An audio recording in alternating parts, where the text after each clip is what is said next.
हे मोक्ष रूप विभु व्यापक ब्रह्म वेद स्वरूप ईशान दिशा के ईश्वर और सबके स्वामी शिव जी, मैं आपको नमस्कार करता हूँ। निज स्वरूप में स्थित भेद रहित इच्छा रहित चेतन आकाश रूप शिव जी, आपको नमस्कार है। निराकार ओंकार के मूल तूर्य वाणी ज्ञान और इंद्रियों से परे कैलाशपति विकराल महाकाल के विकाल कृपालु गुणों के धाम संसार से परे परमेश्वर, आपको नमस्कार है। जो हिमालय के समान गौरवर्ण तथा गंभीर हैं, जिनके शरीर में करोड़ों कामदेवों की ज्योति एवं शोभा है, जिनके सिर पर सुंदर नदी गंगा जी विराजमान है, जिनके ललाट पर धुतिया का चंद्रमा और गले में सर्प सुशोभित है, आपको नमस्कार है। जिनके कानों में कुंडल शोभा पा रहे हैं, सुंदर भ्रिकुटी और विशाल नेत्र हैं, जो प्रसन्न मुख नीलकंठ और दयालु हैं, सिंह चर्म का वस्त्र धारण किए और मुंडमाल पहने हैं, उन सबके प्यारे और सबके नाथ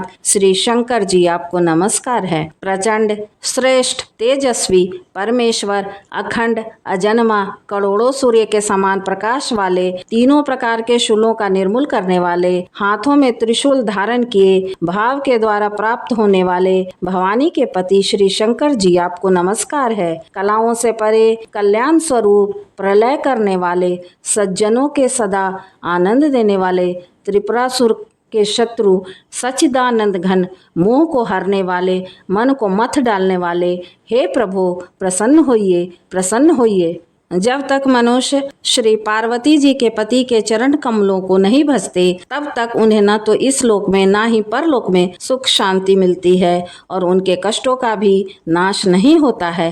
अतः हे समस्त जीवों के हृदय में निवास करने वाले प्रभु प्रसन्न होइए। मैं न तो योग जानता हूँ, न जप और न पूजा ही। हे शंभो, मैं तो सदा सर्वदा आपको ही नमस्कार करता हूँ। हे प्रभु, बुढ़ापा तथा जन्म के दुख समूहों से जलते हुए मुझ दुखी की दुखों से रक्षा कीजिए। हे शंभो, आपको नमस्कार है। जो भी मनुष्य इस तरह स्तोत्र को भक्ति पूर्वक पढ़ते या सुनते हैं, उन पर भोलेनाथ विशेष रूप से प्रसन्न होते हैं। श्री शिवाय नमस्तुभ्यम।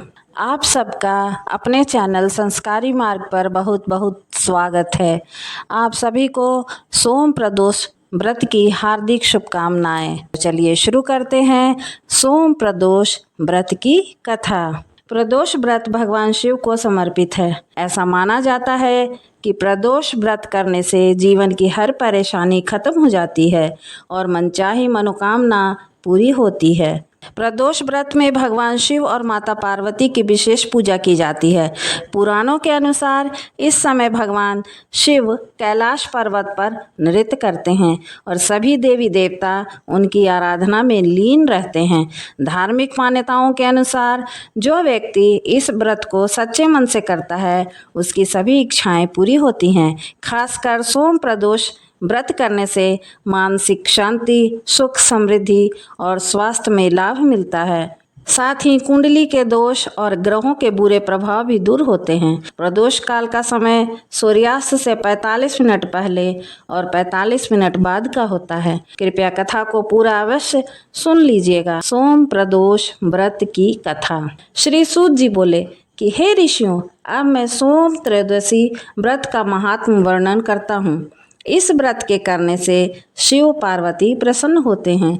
इस दिन प्रातः काल स्नान आदि करके शुद्ध हो शिव पार्वती का ध्यान करके पूजन करें और उन्हें अर्घ्य दें। ओम नमः शिवाय का मंत्र 108 बार जप करें।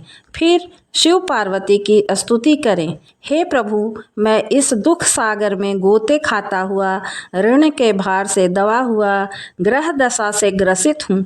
हे दयालु प्रभु, मेरी रक्षा कीजिए। सौनक ऋषि बोले कि हे महामते, आपने यह व्रत संपूर्ण कामनाओं के लिए बताया है।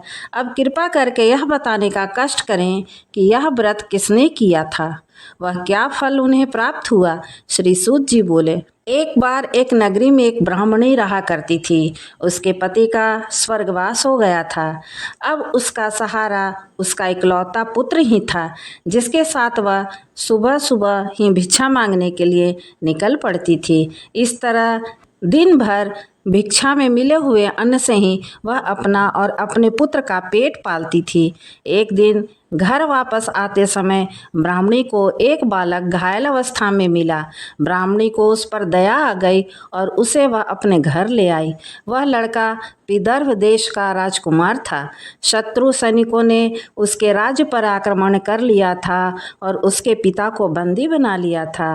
राज्य पर उनका अधिकार चला गया था, इसलिए वह बालक मारा मारा फिर रहा था।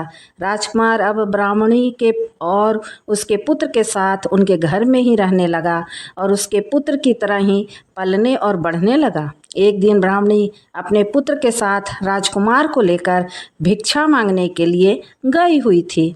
वहीं पर अंशुमती नाम की एक गंधर्व कन्या ने राजकुमार को देखा तो वह उस पर मोहित हो गई। अगले दिन वह अपने माता पिता को राजकुमार से मिलवाने के लिए लेकर आए और कुछ ही दिनों के बाद अंशुमती के माता पिता को भगवान शंकर ने स्वप्न में आदेश दिया कि राजकुमार और अंशुमती का विवाह कर दिया जाए। उन्होंने वैसा ही किया। वह विधवा ब्राह्मणी भगवान शिव की परम भक्त थी और सारे प्रदोष व्रत रखा करती थी। उनके प्रदोष व्रत का ही प्रभाव था कि राजकुमार ने गंधर्वराज की सेना की सहायता से विदर्भ देश के शत्रुओं को भगा दिया और अपने पिता का खोया हुआ राज्य पुनः प्राप्त कर लिया और वे सब सुखपूर्वक रहने लगे। राजकुमार ब्राह्मणी के पुत्र को अपना मंत्री बना लिया। ब्राह्मणी के प्रदोष व्रत के कारण भगवान शंकर की कृपा से जैसे राजकुमार और ब्राह्मणी के पुत्र के दिन सुधर गए, वैसे ही भगवान शंकर अपने हर भक्त पर कृपा बनाए रखते हैं और सबके दिन संवारते हैं। इस प्रकार सोम प्रदोष व्रत रखने से अगले और पिछले सभी जन्मों के पापों का नाश हो जाता है और सारी मनोकामनाएं भी पूर्ण हो जाती है और व्रत करने वाले को निरोगी काया की प्राप्ति होती है। कथा पूर्ण हुई। धन्यवाद।